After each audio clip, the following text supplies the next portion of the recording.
Hey, on my Travel Ones podcast today, I'm lucky to have Autumn Adele. I love that last name, by the way. It kind of throws me off. Autumn is a mental health advocate. She's an author, motivational speaker, model, and actress. You have a lot of pans in the kitchen going on right now. How's everything going for you? Actually, even more than you mentioned. Oh, wow. But I think that, I live in Los Angeles, and I think that a lot of us, I call myself a Jill of all trades. My passion is with mental health, and I just wrote a book called Pretty Depressed. I published it. It's available on Amazon. I never thought that I would be a writer. I also work in stem cells, and so in the biotech industry. Okay. That, I guess, they all kind of go together. So the biotech helps give me money to go traveling, and traveling helps with my mental health. So I guess that's kind of how we go full circle here. Sure. Yeah, it's so interesting because with the lockdown, most of the people, including myself, when they announced the lockdown, for people that travel for business, like I was on the road 110, 120 days a year prior to COVID. Some of the musicians I talked to were 200, 250 plus days a year on the road. And for all of a sudden that to be shut down with no end date in sight, depression with a lot of the people I talked to kind of hit in. So when I saw that you wrote the book about, Pretty Depressed, I was like, wow, that's pretty good timing, unfortunately, I would say almost. It was supposed to come out a year prior, and I'm really happy with the timing because you're absolutely right. More people than ever are experiencing mental health issues. And myself, this was a great time for me to actually settle in and just perfect my passion for mental health and advocating. So for me, it wasn't this horrible sentence of being by yourself because I am kind of an introvert. I do modeling, and I have for a long time. And so I wasn't quite open about my mental health struggles previously. And as with a lot of people, we create this highlight reel on social media. And so I was guilty of that. And then probably about 5 years ago, I was going through something. And after hearing people say to me over and over, "You're too pretty to be depressed," which it's really one of my least favorite comments that I've received. I decided to start sharing what was really going on. And I apologize. I don't know if you can hear this pressure washer going on next door, but I can't. Okay, good. I wanted to share how I was really feeling, and I was actually on my way to a photo shoot, and I hadn't slept. I had insomnia. I had been up crying. I put out a post of what was really going on, and then I just turned off my phone and I went to this photo shoot that lasted about 7 hours. When I got back, I was kind of I think everyone was, maybe my family was worried, but I just needed to kind of get it out there. And once I did it, this amazing thing happened where people that were also doing exactly what I was doing by concealing their struggles, they started to reach out to me, and it was men, it was women, and instantaneously I knew that I had something. So I shared on my social media as much as I could, but then I knew that there was something even deeper that was going on, and that's when I started journaling and writing the book.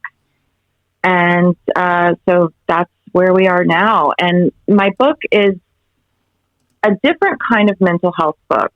It is a book where it's part memoir, so hoping that they can't relate to me, because, I do have some trauma in my life that I had to overcome, but we all do.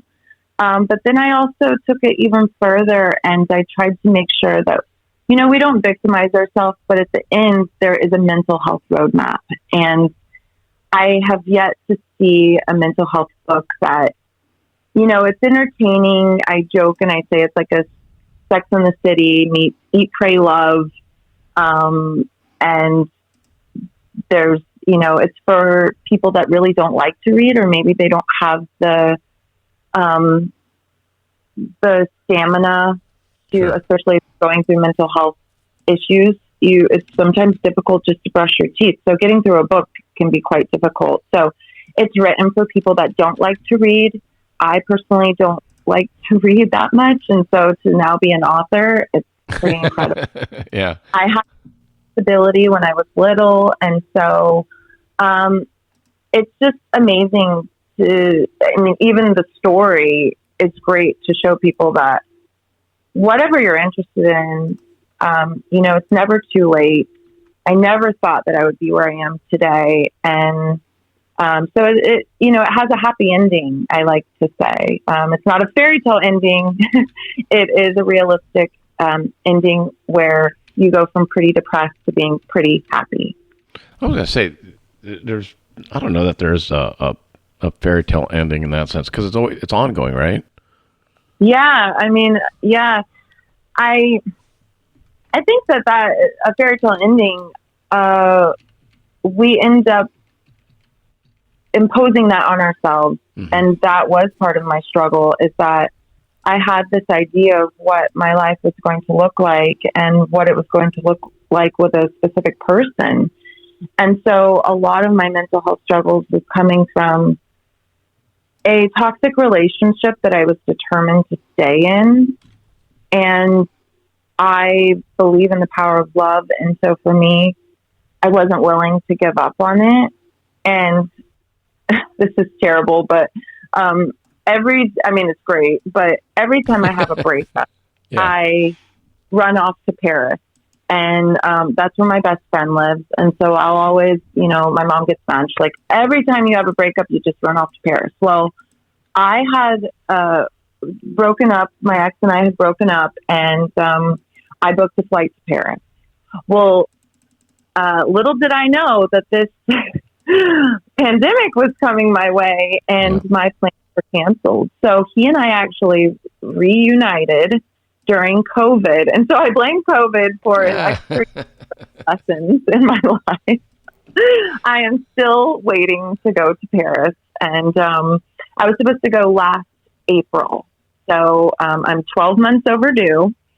And so I'm ready to get back out there and start traveling again, because I really do believe that traveling is a way for us to escape ourselves a little bit, but also to learn about other cultures and see new things. And it's a great distraction if traveling is something that you like to do.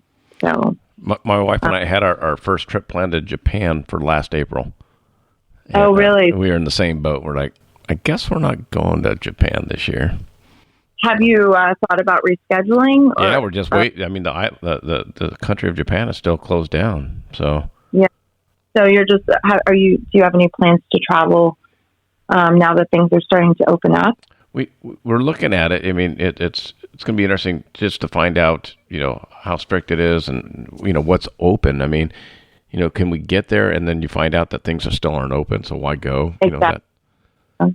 So, yeah, I mean, my wife has a big birthday this year coming up in September. So we'd like to plan something, but I'm not sure what. Well, September would probably be a good time. I know that they're starting to do things like, even, I believe they've moved everything for like the Met Gala and things like that. So at least in the U.S., I feel like they're anticipating everything to be open. But it was a great opportunity for me to travel within the U.S. Because normally, as I said, I'm trying to jet off somewhere else. But, I went to Kentucky to visit my friend, and we stayed at the castle, and they have a farm to table restaurant, and you get to go and meet all the animals, which seems kind of cruel. But I think they just use their milk.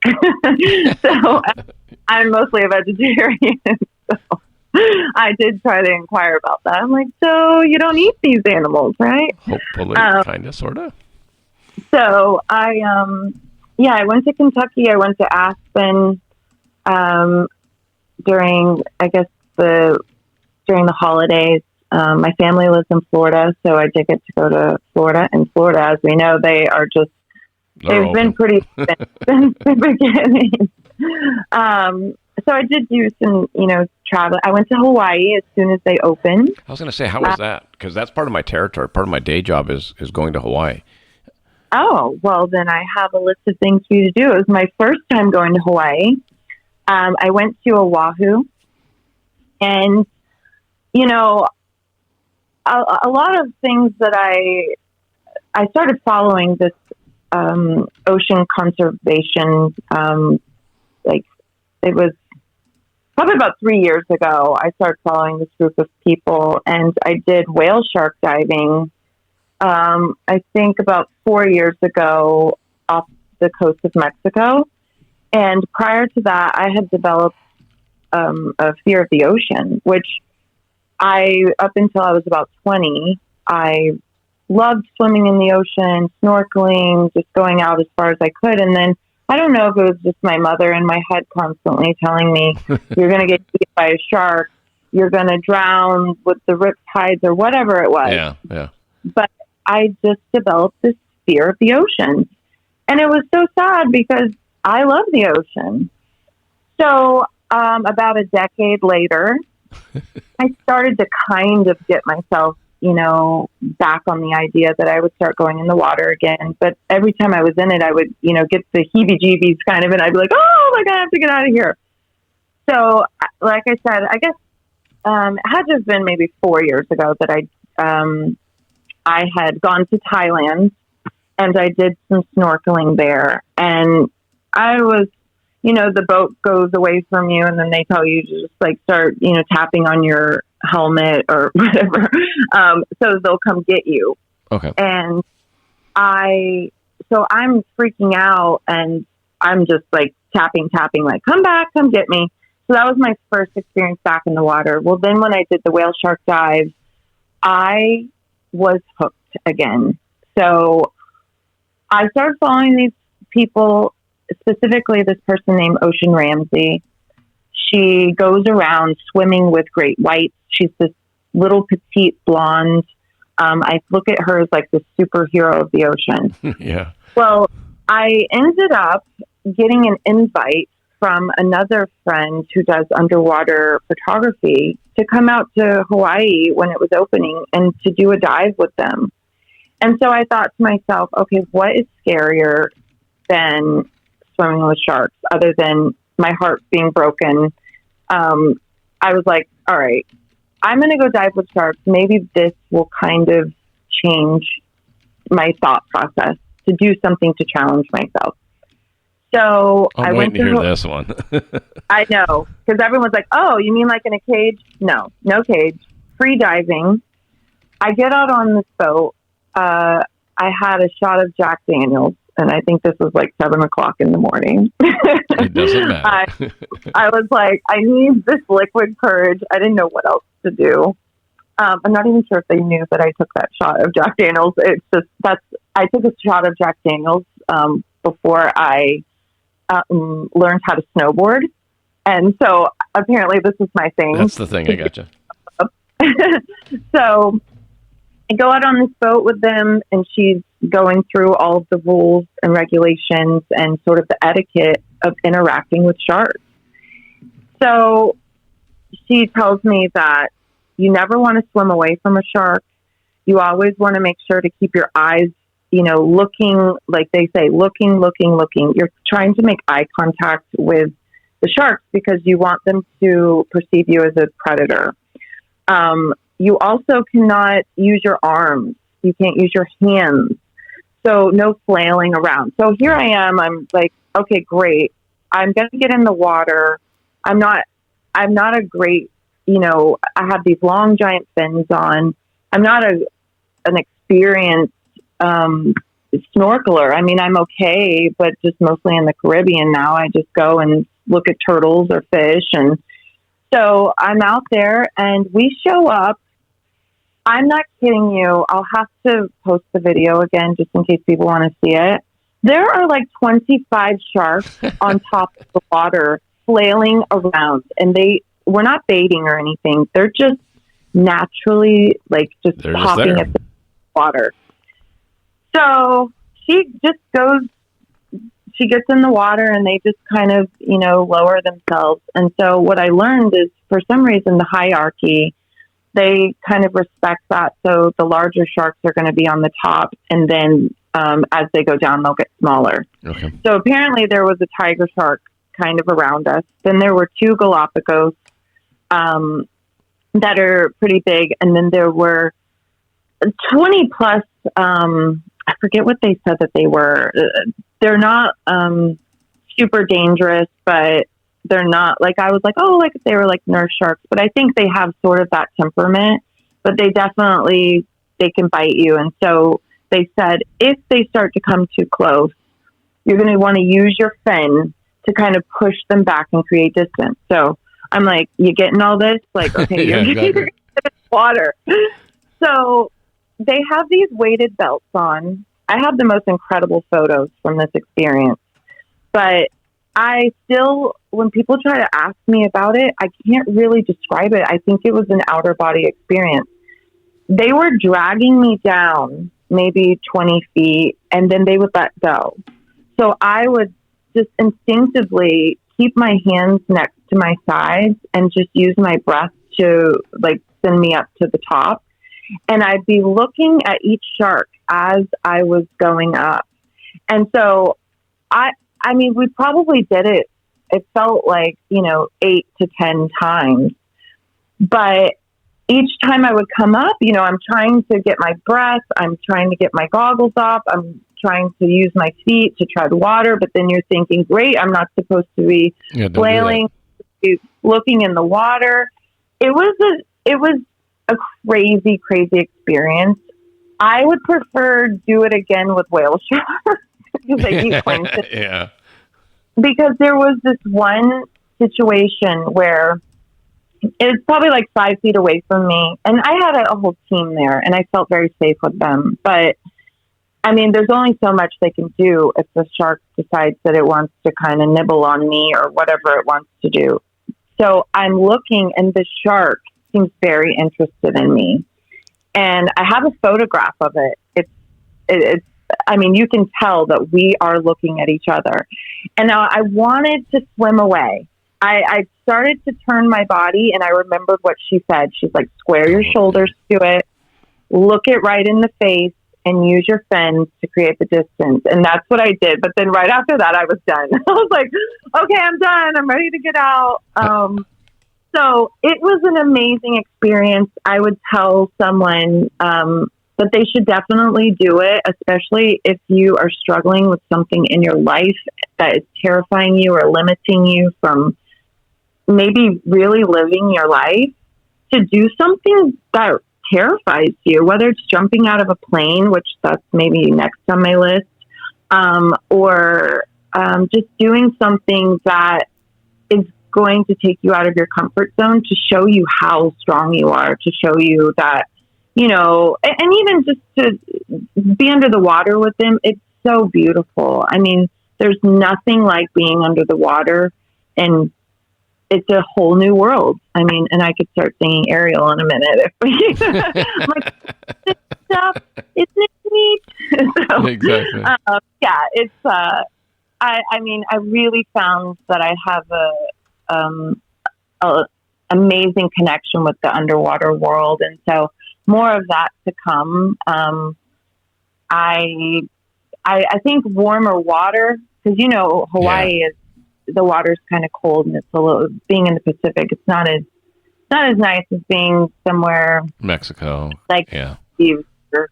But then, there's lots of warm waters that I think I'll be checking out, to do different dives. But I even bought myself, a nice, wetsuit for diving that looks like a whale shark. So I definitely see whale shark diving in my future again. I gotcha. You should talk to Rafi about Australia. Oh yeah. Well, Australia, I'm a little nervous. I've never been to Australia, but I am a little nervous about the sharks there because they are a little more aggressive. But I think most of the issues that we have with sharks are them mistaking us, mostly surfers, as some sort of, A food. seal. So yeah. I think that, Yeah, and that's another reason why I wanted to do it too, is even for people like myself, that we have these misconceptions that there are these man-eating predators that are out there that are searching for us, and it's not really that. It's most of the time there's just a mistaken identity, and they think you're a seal, and or it's the wrong season or something. And that's why they usually don't eat people. Like they'll take a bite of somebody and they go, ugh, that's not what I wanted. Yeah, like I don't want to eat that. And so, so I definitely think that there's a lot to be explored in Australia. I've always wanted to go there, like the koalas and that's what Rafi went down. Yeah. They had the big wildfires down there. End of 19, early 2020. Mm-hmm. I remember that. Yeah, and he went there and did a rescue for the kangaroos on Kangaroo Island. Oh, I part of that. I'll have to. Rafi has so many interesting stories. It's like you can pick any place. So he and we've talked about China, and his days of, doing I think, isn't he a Buddhist? Yes. Monk. He was a Buddhist monk. And so, yeah, lots of really cool things. But I love going to Rafi's. That is kind of become like a home away from home. That was the first time I went there was during COVID. So that was sort of my refuge and sanctuary when we weren't allowed to travel. Yeah. And things weren't really opened up. It was just when things were allowed, and because it's an outdoor space, that was really great for me to go there. So I think, and that is, that's kind of what my book is about. It's about finding things that work for you, creating a daily routine. For me, going to the beach, breathing those negative ions, I have to do that. Being out in the sun, I think a lot of times, like, I broke the rules a little bit when it came to, well, it was for the sake of my mental health. And so I did more traveling during COVID than I we're supposed to. And, but I was tested so many times. I just was getting tested before, sometimes during, and then when I would return. But I knew for my mental health that I needed to keep moving. And, it wasn't about, for me, like, I think a lot of people were struggling here in Los Angeles, especially, and maybe even Miami and the bigger cities, because often you're out in big, busy social scenes, and maybe that's how you're ignoring what's really going on with you. So for me, I really wasn't that kind of a person. I have a pretty small circle. But the thing that I was struggling with was not being able to travel. And so I found ways to work it into my schedule and work it in as soon as I was on that list every day. Like, where could I go? Where were they? Yeah. And so, I was supposed to go to Bali with my ex. And thankfully I didn't, because he ended up getting stuck in Bali. He got COVID. And so maybe there's a reason for that. See? It was meant to be. And I guess. So, but yeah, I'm really happy with, where things are headed for my book. I think I've already gotten great feedback saying that it is helping people. So I'm glad, you're right. The timing is everything. So it was a great time for the book to come out. And I think that I feel like it will help a lot of people. It's kind of weird for me to share because there's a lot of intimate parts of my life. And, but I think that that's where we all grow, and we realize that if we're sharing, then we're healing. And, so I guess somebody has to do it. Might as well be me. Well, one thing, and I'm sure you get approached on it a lot, is obviously you're a very pretty girl. You're modeling for a long time, but that's the veneer, right? Mm-hmm. It is. And so, because I live in the Los Angeles area, and you see pretty girls, and I think it's automatic for people to make a judgment on their external looks, not knowing that maybe they are struggling inside. Yeah, I think, and especially, so there are, so many attractive people around the world, so here's the thing about my book too, and I want to touch on it, is that at first I was a little, even off put by my title, because I didn't want people to think that it was like sort of this narcissistic, way of looking at myself, but really pretty is a package. And so it could be whether you're a successful athlete, or you're a boxer, or you're someone who works as a news anchor, or whatever it is. If your life is perceived as perfect or pretty, that's kind of what my book is geared towards. So it's not all about physical appearance as far as like your aesthetic of your face or whatever. And of course, beauty is in the eye of the beholder. And so for myself, I was always very insecure. And so just because people said I was pretty, I was like, okay, so now you're saying I'm pretty. I feel guilty because I don't even feel pretty. And then on top of that, I have these mental health struggles or this pretty life. And I think, why can't I even enjoy that? And so, that was definitely part of, wanting to share that with my book. But, even further than that, I'm now older. I'll be 39 next month, and people always think I'm younger than I am. Yeah. So, which is great in some way. Exactly. But sometimes it's not. And I posed for Playboy, and so I don't really talk about that much, but I did talk about it in the book because, that was a huge part of my mental health struggles as well. Because often with dating, people weren't seeing like what was underneath.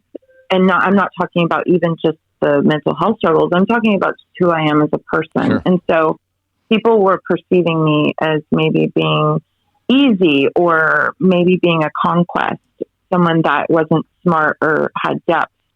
And so there were periods in my life where I tried, and I've heard other women say this too, that they tried to downplay their physical appearance because they don't want to be sought after in that way.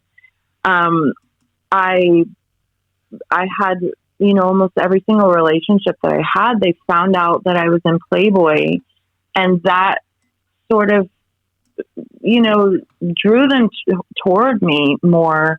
And then in several cases, they ended things because of it. And it was very damaging to me, for people to like sort of exploit that and feel like it was great. And then even though I didn't want to keep talking about it, they did. But then it became this like, well, I don't know if the mother of my children, I want them to pose for Playboy, or my family doesn't like that, or whatever it was. And so I think that, as all of these movements start to take place, that I've never been a woman that was, I'm part of the women's movement, but I'm not this kind of a woman that wants to bash men. I feel like there's so many good men out there that aren't that way. And so, but I want to be so careful that it's like, yes, I've posed nude before, for a publication, which started with Marilyn Monroe. So it's like, I shouldn't be ashamed of that. But at the same time, obviously there's going to be some negative things that come with it. And so I try to look at it as both. It's like, I'm not going to put myself out there and say, well, this is me, I'm naked, but respect me, or don't look at me.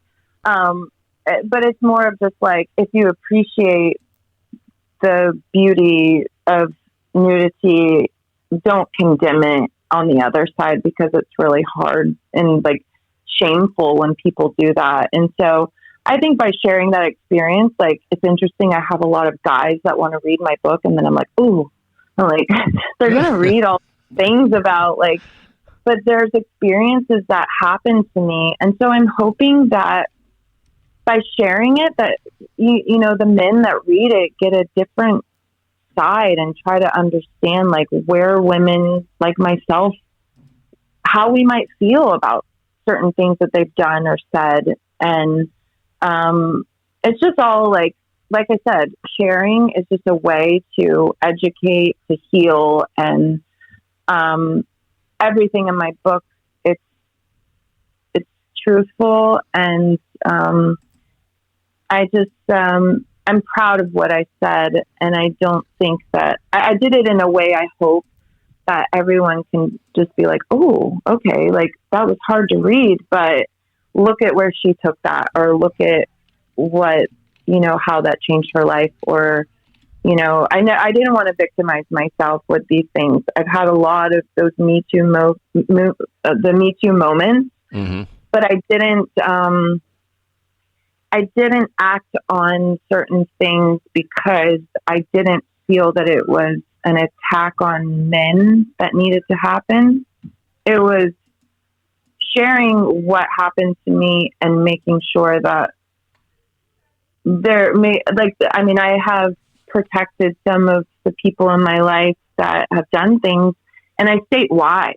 And I'm still not, you know, willing to, you know, to talk about it or to out someone because it could ruin their life. But there have been situations where I knew that there were specific things that happened, so I came forward and things were justified. But I never wanted to like loop into a whole like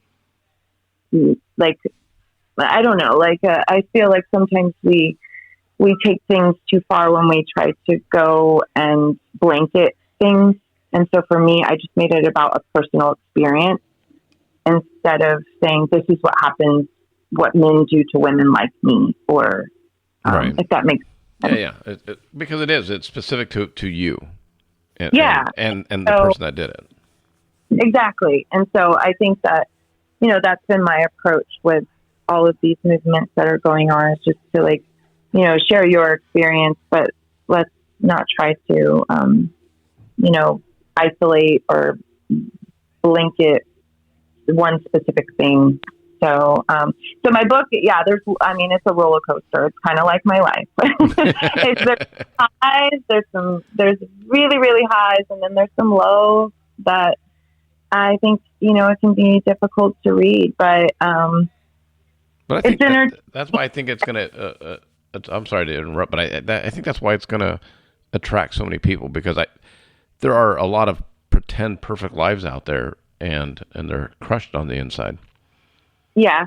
And I feel like I want people to, and some people have great lives, and, you know, maybe they don't have all of that, but I want the people that are hurting inside to feel comfortable enough to maybe talk about it a little more. I'm not suggesting everybody go out and write a book about themselves. But I just think showing your vulnerability, I think more than ever, we need authenticity. Yeah. And that's what makes me, you know, different than a lot of women in this city. I don't often meet a lot of, you know, especially younger in the modeling industry. Unfortunately, I don't. But I think that that's also caused me some problems too, because I say how I feel. And so sometimes that's not always the easiest to be around. You know, it's like sometimes maybe we've conditioned ourselves to just like the yes person, or the quiet person that isn't sharing their life, but you can only be who you are, right? And so, well, yeah, it's interesting to say that. I'm a sharer, and I can't be anything other than myself. So it's. I was gonna say, my wife is my second wife, and we met 8 years ago, and it's interesting because we met on Match.com, and she lived literally in another state, so we had to do a long distance relationship. But I think that's what helped us, because we literally got to know each other, you know, through FaceTime. So we knew we were attracted to each other, Mm-hmm. But then we spent just hours talking. And So you really know her as a person yeah, instead of just, running into someone thinking, oh, wow, she's attractive. right. And then you start building up this idea in your head and you just fall into something so quickly. And I think that's, she was she was so. 42 when I met her.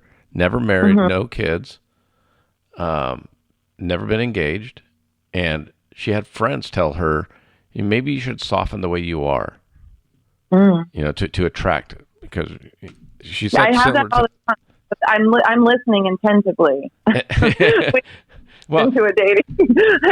and she's, I know, but she said, when she told me that, when we first started talking, she told me that, and I said, look, you need to be you, and if I'm attracted to you the way you are, then great, Mm-hmm.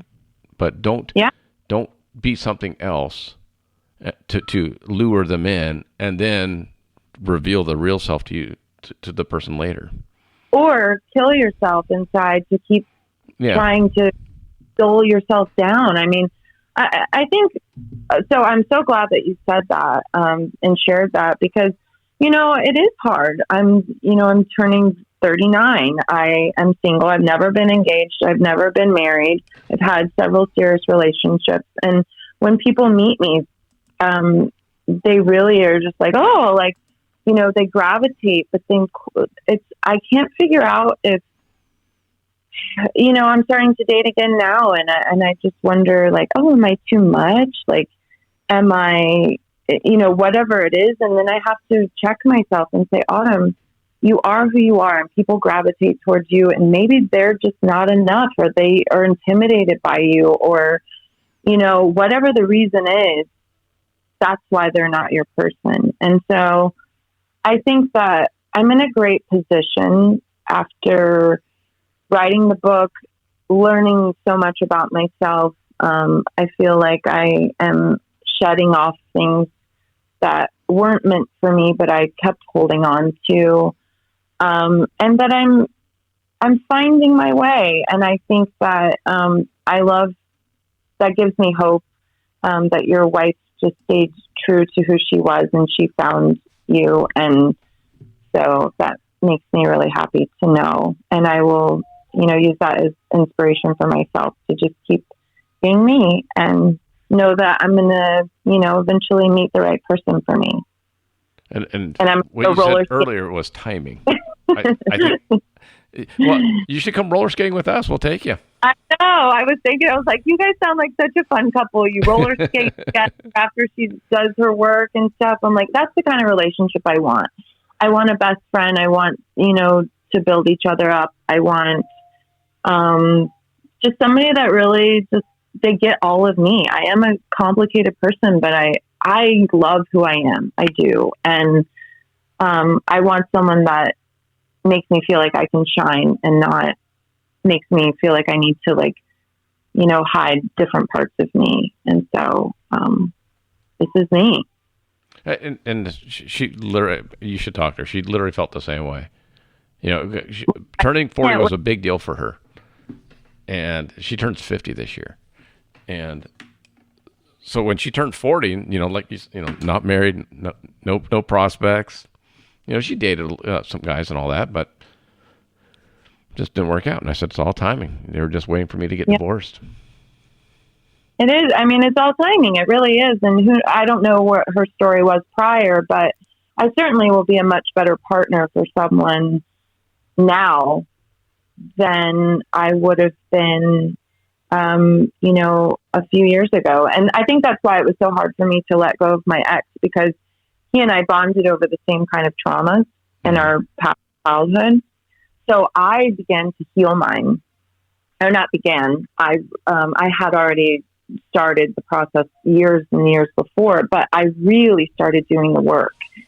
And so once I got to the point where I healed that abandonment wound with my father, my ex had not addressed his and was in denial about it. And so it just kept bringing me back to the same place. And I didn't want to leave him behind. It's still difficult for me to think about it, but I was in a really, really bad place trying to keep us afloat. Like, talk about being in the ocean. I was like out there with one buoy trying to hold on to it, trying to hold him up at the same time. I mean, that's how I felt. I was drowning. And I just never want to give up on anything. So for me, it's just, which is admirable. And somebody will absolutely appreciate that. Yeah. I guarantee it. I mean, that's huge. So it's, but you know, it's, so now it's a new experience to try to, learn to accept that you can't save everyone, and everyone does have their own timing. Like, it could be me leaving him that makes him start to work on himself. Sure. Well, that's like my current wife has met my ex-wife, and she wants to go up and say thank you, you know, because if it hadn't gone bad for my ex-wife and I, we wouldn't have met.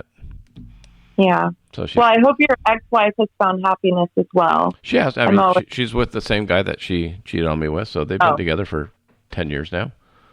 So. Well, I guess everything happens for a reason, but right. you know, I love happy endings, and so it's exactly that. So your story can, wherever you are in your life, if you're feeling down, you're feeling low, you know, look, I'm sure during that time of your marriage, your first marriage, I'm sure that was traumatic for everyone involved, and especially you. And then you went on to meet someone that was wonderful, that was waiting to be an amazing wife to you. So, I'm an emotional person. I'll start crying over here in a minute. So I'm trying to keep my tears. But I'm a hopeless romantic. And so I love hearing that. So see, I told you I would. Well, you know, we had 2 kids, 2 daughters, and we were together for 18 years. I mean, it wasn't. Yeah. So, but you know, and like I said, now I'm 8 years in with my wife, and it's all good. So good. Well, here's to pretty happy endings. And you know, it's like we said, it's not the fairy tale. I don't know where my life will end up as far as romantically, but the rest of it is, I have a great life, and I'm finally in a place to where I can appreciate it. And so that's most important to me now. Well, I think that's when you open yourself up, because that's how when I first got divorced, I dated, and it was like, it kind of sucked, to be honest. You know, it's like I didn't want to. There's no going to be. I didn't want to date. I wanted to be married. Yeah, exactly. So. That's me. We were together for 4 years, and he has a child. And when I'm dating, I'm like, oh my God. I'm like, I don't want to relearn somebody else's habit. Yeah. Like, we work. I'm like, but my ex is an artist, and so he's kind of, you know, I don't think he was ready to, like, he says, you know, I want to marry you. I want to, you know, all these things, but just never did it. And so then he didn't want to marry you. I feel like he's still kind of trying to come back now, but I think it's just, he is always like keeping the door open just in case there could be something better. And so that's not a good feeling. That's probably a really crappy feeling. Yeah, it is. My wife always tells her friends, because this is way off topic. This is the conversation piece that we were talking about. So many pretty and successful women are single. Mm-hmm. And I mean, not most, I'd say, I'm trying to think, maybe most of her friends, my wife's friends, are in their 40s, and they're single. And they're successful. They're in shape. They do, you know. So it's kind of weird. Like, and then you start thinking, you go, Madonna's single, Jennifer Aniston's single, Angelina Jolie's single, Sharon Stone's single, Demi Moore's single. Why are all these successful, beautiful women single? I don't know. Well, I don't know that there's an answer, but some reasons and answers to that, but maybe I'll put it in another book. there you go. But I do think it has a lot to do with social media, and I don't like to generalize, but I do feel like a lot of men they like a variety of things, and so when you have it just displayed out there, and it's such easy access, the temptation is just there constantly. And it wasn't always like that. I mean, you'd have to bump into a hot girl at a club or bump into a hot woman at the grocery store on the street, and then you'd have to start a conversation. Instead, there's all these people out there face tuning themselves and making themselves look like supermodels, and you're DMing and whatever it is, and you're starting all these superficial relationships. And then when you have strong women that aren't going to put up with that, I think often men are like, well, it's easier. I was a fly on the wall for a conversation last weekend at a barbecue, and there were these successful men, probably in their late 40s, early 50s, and they were talking about the types of girls that they date, or the qualities. I'll use that term loosely.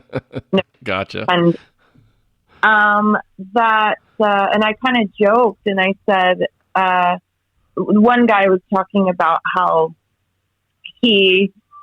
this pickup line that he uses that works every time. And he said, well, I go up to them and I say, what's something that you've never told anybody before?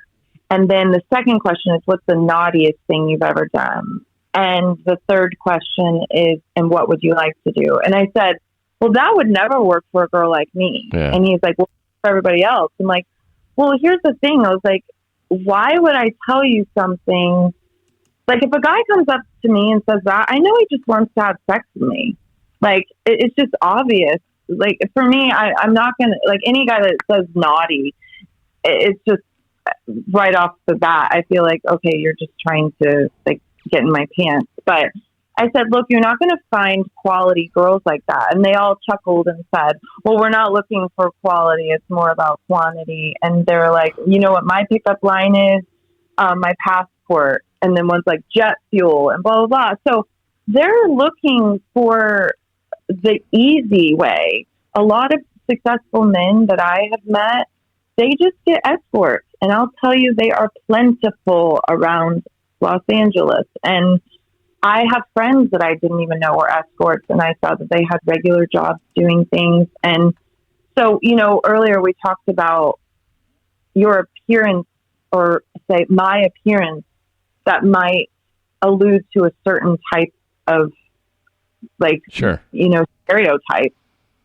I often get that because I drive a nice car. I used to have very blonde hair. I kind of, went a little more natural, trying to attract someone that I think that isn't just trying to hook up with my ex's criteria. I found out after we started dating, because originally he said he was looking for a nice girl. You know what his criteria was? Hot blonde with big tits and a big ass. Well, I was that, but I also had a brain and a heart, and I helped take care of his 6-year-old child up until he was 10 years old. So I'm a lot more than a hot blonde with TNA.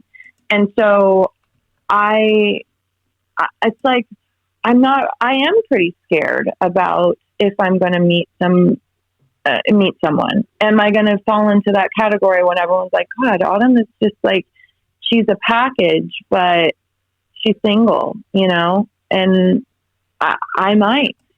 And I hope but the guy you meet's going to be single, and he's got baggage. Yeah, unless you're going to meet some 21-year-old that's just out of college. Oh, no. And so I just, I hope I meet someone like myself that But either way, that's why. So the last chapter of my book is called Pretty Happy, and it's about just finding. I talk about saying, I'm not getting, my friends, my ex, who I wanted to marry. I thought that my book would end a lot differently. It became a book where it ended, and the Pretty Happy chapter was about me and only me. So it's bittersweet. It's about me saying, okay, well, I've always wanted to do investment properties. And so I'm like, okay, well, why not try to, buy a house? Now, obviously in Los Angeles, it's pretty difficult, but I looked into it and I was like, okay, there's a way. Maybe I could go into it with another girlfriend and buy an investment property, doing things for myself, traveling when that starts again. That's always, I think that's my sweet spot, is traveling, and maybe I'll meet someone when I'm traveling. But that can't be my focus. It's like loving myself is my focus now. And if I meet someone that is ready to take on a strong woman that, I'm very loving, I'm very affectionate. I'm a family person. I joke my favorite place in LA when I'm homesick is Home Depot. But I'm also the girl you can put on a red carpet, and I think I just need someone that I can, that appreciates all of that. And so, I'm not a backseat girl. I'm not the shadow. And I think sometimes, but I'm also not arm candy. So it makes it difficult when I'm trying to, navigate. But we'll see. It's interesting. New story developing. So I have faith, that there's a new, like everyone keeps saying, I can't wait to hear what happens next about my book. And I'm like, oh my God, well, I don't know what's going to happen next. So I'm hoping that the book is called Pretty Happy Ever After. And I'm going to manifest that. And it may not have a Prince Charming, the book. And I will just have to be okay with that. It's interesting because you sound very similar to my wife, and who was, she was 20 years as a cocktail waitress in Las Vegas, and got the she got the big boobs because all of her friends got them, and she was treated like a piece of meat a lot of the times, and she worked for tips, and so when we met, she goes, I might be too much for you. And I go, you know what? You might be what I need to bring me up, and I might be what you need to kind of mellow you out. Exactly. And that's like, I think that's what a good relationship is. It's like, it's someone, you just balance each other out. And, so I just came up with a line. You'll like this one. And okay. What is it? I didn't come up with it for any specific reason, but one of the guests I had on my show asked me what I liked about my wife, and I said I love the way we fight. Okay, how do you fight? Well, because my ex and a lot of the other women and several other women I dated would hold it in. Like they would get mad, and then fucking 3 months later it'd be like, you said you were gonna blah blah blah. Whereas Wendy, my wife's like, hey, we're talking about this now. Yeah. And we talk about it. We haven't gone to bed angry in 8 years. Yeah. See, I do think that's the trick. I definitely like to talk it out, and I'm fine right after. And so, my ex, he would hold on to it and be like, we'd have an amazing time on vacation, and then we'd get back and he would say, yeah, but I didn't really like how Friday night went. And I'm like, we were there for a week. We had an amazing time. So you're now talking about, but that was his one day way to like say, well, that's why I'm not sure if, we should get married. I'm like, but we were discussing the fact that you have secrets. I'm like, what are we really talking about? So obviously we had more issues than that, but I am the kind of fighter like that. I want to get it all out there. I never want to go to bed angry. I want to make sure that like, I feel terrible whenever I'm fighting with someone. But I can't hold it in. And so I have to talk about it. I'm also like that with dating.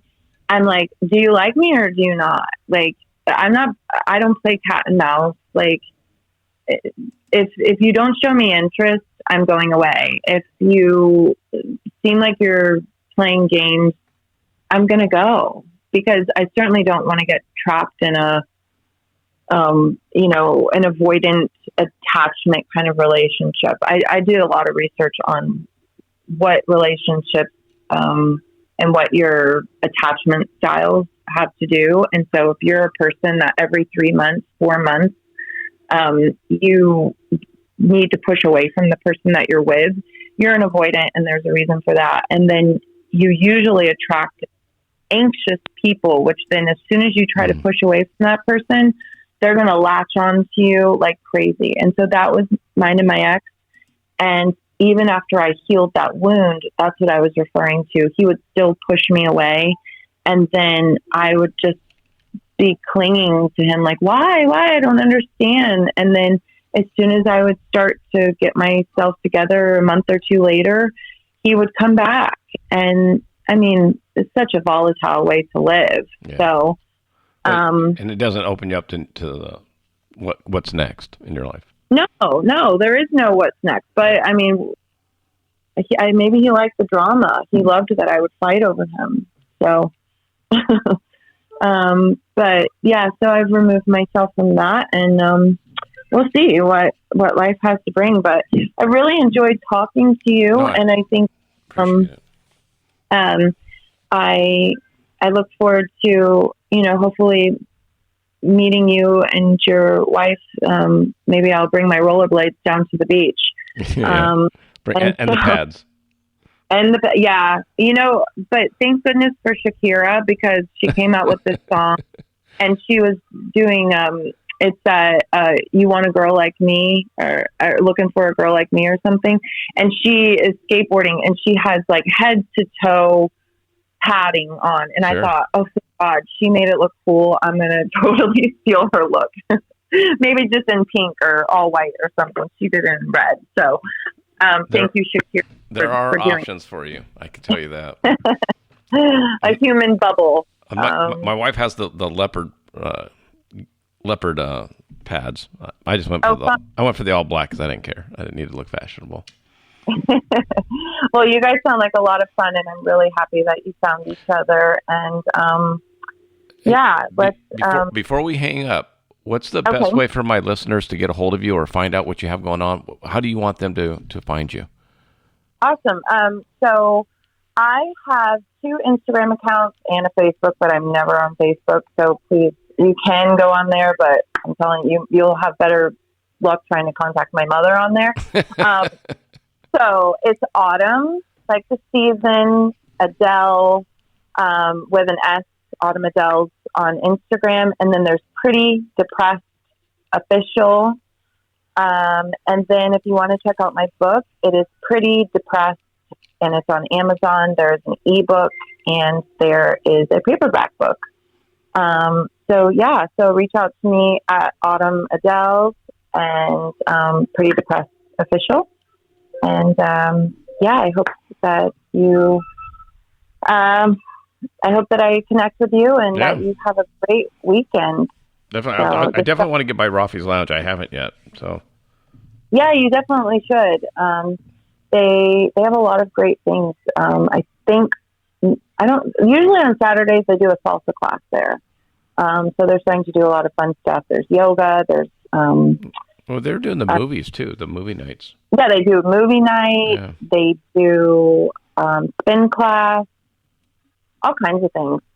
So I know they hold private events there. It's like a private club, so you can also join there. And then there's a gym, and you get invited to the events there. Yeah, that's what Rafi's just like. Just let me know when you want to come by. I'm like, all right. Yeah, you should. You should check it out. Maybe we can meet there and have lunch. Oh, that'd be cool. Bring Wendy. Absolutely. She'll kill me if I don't take her. She loves Malibu. Because we usually take our dog up to Leo Carrillo. Oh, okay. I don't think I've been there. It's a dog beach. So We have Rosie's in Long Beach, and then Leo Carrillo up in Malibu, or the dog beaches where you can take the dogs out and let them run around. Well, my girls are a little crazy, so I don't know if I want to have to do little small rescues. So that's a whole another podcast. There you go. All right. Well, it was great chatting with you. Thank you so much. I will look forward to hearing the podcast. Absolutely. I appreciate the time. Thanks, everybody, for listening. Yeah, exactly. Thanks, Autumn. Okay. Talk to you soon. All right. Bye. Bye-bye.